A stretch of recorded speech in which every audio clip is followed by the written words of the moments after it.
Hello YouTube world, my name is Nicholas Montes and you're watching my YouTube channel, The Teenage Movie Critic, and welcome back to my YouTube channel, everybody. I'm so excited to have you back here again.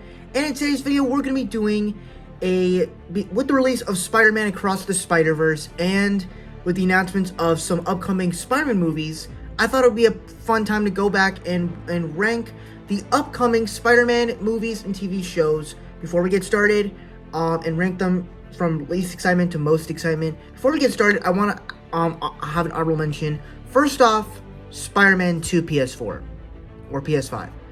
I'm excited for that, mainly because I saw the gameplay a couple days ago, really liked it, and honestly, it makes me want to go buy the PS5 just to play that whole universe of games. That sounds awesome. I really want to play those games. Now let's get into the actual list of Spider-Man movies and shows.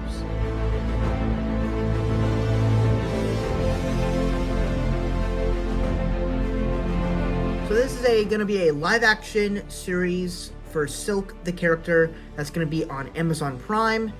And if I'm being honest, I don't know too much about Silk to put her higher up. The only thing I really know about her is that she is a spider person, and whenever she gets close with Peter Parker, they can't get too attached from each other and start making out. That's all I've heard about her. So for me, she comes in last place.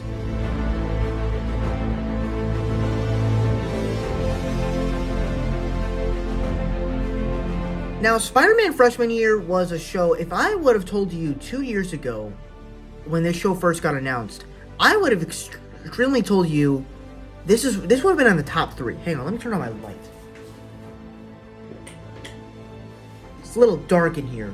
But anyway, like, I would have told you this was, like, one of the most anticipated shows on Disney Plus, as it's exploring the origin story for our version of Peter Parker in the MCU. But then we got this past year's Comic-Con, and we got announced that it's not an origin story for our version of MCU Peter Parker. It's actually a multiverse story. A story set in the multiverse where Peter Parker is Spider-Man, but all the events are changed up with the Spider-Man lore characters. And I like that we're finally getting a good Spider-Man MCU show, or at least a good MCU Spider-Man project with the characters from the Spider-Man lore, but it doesn't fit in the MCU. If you announce it as just a origin for Peter Parker's Spider-Man before Civil War, that's not compelling. That's not. Now granted, you think about What If, probably is not going to be that impactful, but we'll see what happens. I mean, the idea, I'm just going to look at it as just a great Spider-Man show to see how it does, because I am excited for it still. But at the same time, I'm disappointed that it's not the story that we all wanted. But I'm going to look at it as to what it is and not what I want it to be.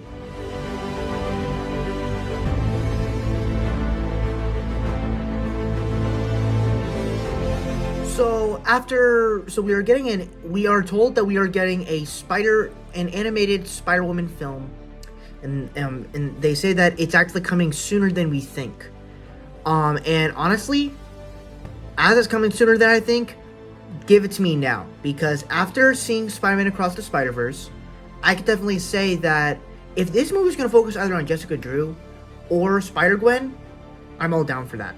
Mainly because I loved Gwen in this movie, and I think the animation of her world was fantastic, especially with the dripping paint and the color background changing. That was awesome. So, if this film's gonna focus on Spider-Gwen, I'm all down for it.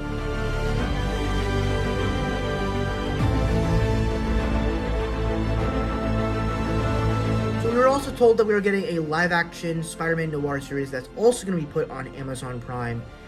And this sounds exciting. You know, when we were first introduced to the character of Spider-Man Noir to the main public in Into the Spider-Verse. I thought he was a great addition to the character. I thought Nicolas Cage played him very well. And so it's going to be a nice change of pace to see that in live action as just him. And I think it will be a different type of story, not just with multiverse, but showing a different type of Spider-Man story. Because, you know, we've seen Miles Morales, and it's a little bit similar, but it's different in the ways.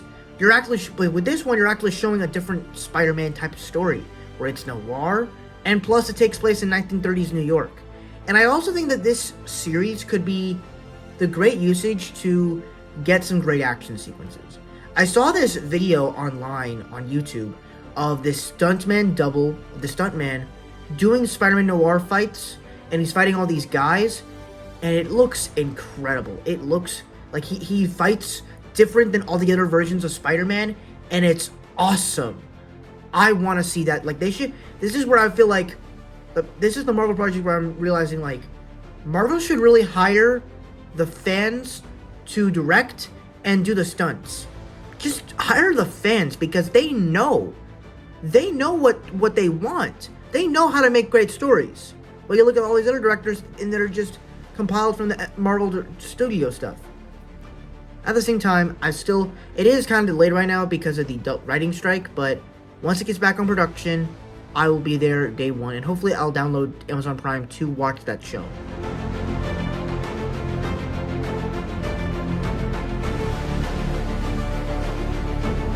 So we are also, a couple days ago, we were announced that we are getting a live-action Miles Morales Spider-Man film in the works, and I actually have some thoughts on this one. Because on the one hand, I'm excited for that. I think it's definitely needed, because, you know, ever since he was introduced into the Spider-Verse, and he's had his own game, he was introduced in the Spider-Man PS4 game, he's going to be coming back in the Spider-Man 2 game later this year, plus he's getting his sequel. He's got a lot of good stuff the past couple years, since 2018. The last 5 years, really. So, making a live-action film about him is great. We still don't know if it's going to be in the MCU or not, or if it's going to be just a mainstream film where it's just its own universe. I'd much rather it be its own universe. I don't really think, because the thing about this, if it is set in the MCU, I don't really think it's fair to give a new Spider-Man its own film in the MCU. Not yet. Introduce him in one of the Peter Parker films first, then do a film. But if it is in the MCU, then I'm going to be mad, because I wanted to make this movie. Mainly because, if you don't know, for some friends that know this, I've had this idea for quite a while of making a Miles Morales origin movie that takes place during Infinity War. I'm not going to go too much into it, because it's still developing in my brain, and I've been thinking about it since last year in March. I have some awesome ideas for it. I could probably talk about it on this month's live stream for the last 6 months of 2023, but, yeah, so, hopefully it doesn't turn out in the way I want it to be, but hopefully it's just a mainstream little Spider-Man film.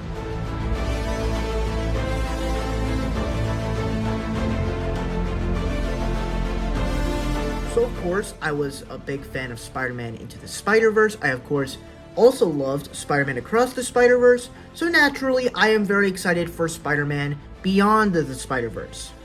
Obviously, that big cliffhanger there, so I'm wondering how this movie is going to wrap things up, how it's going to wrap up this trilogy.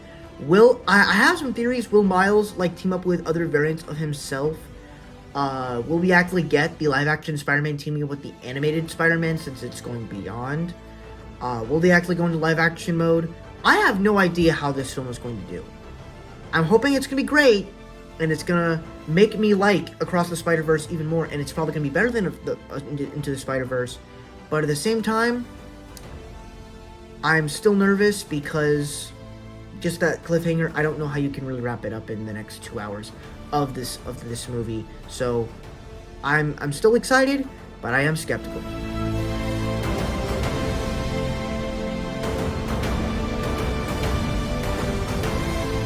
Now, ever since Spider-Man No Way Home, I have just been excited for the future of what it is to come with Tom Holland's Spider-Man, because throughout most of his journey since and this is like throughout most of the stuff that we've seen of the MCU of him, we've just seen him as Iron Boy Jr. And No Way Home really set that up. You had to cheat a little bit to do the multiverse, but they set that up where he's able to, where once everybody forgets about him, he's able to do his own thing. That we finally get to see the iconic classic Spider-Man story with this version of the character that we've been wanting since 2016, since 2017. And it's finally happening, where he's not going to have Stark technology. He's not going to be needing help from other Avengers. He's going to get help from Daredevil, but he's probably going to get help from Daredevil, but he's not getting help from all these big heroes that save the universe. It's going to be a street-level movie. And we also heard that it's going to connect with the events of Daredevil Born Again, and it's going to have a little more action, dealing with the stakes of No Way Home. All of that, I cannot wait for this movie. It is delayed because of the writing strike, but once it gets back on track, I will be there day one, and I cannot wait for when this movie comes out. And that is my ranking of the upcoming Spider-Man movies and shows. Thank you guys so much for watching. I really hope you enjoyed. Don't forget to like, comment, and subscribe. All my social media stuff is in the About section over there. And I'll see you guys in the next video. Bye-bye.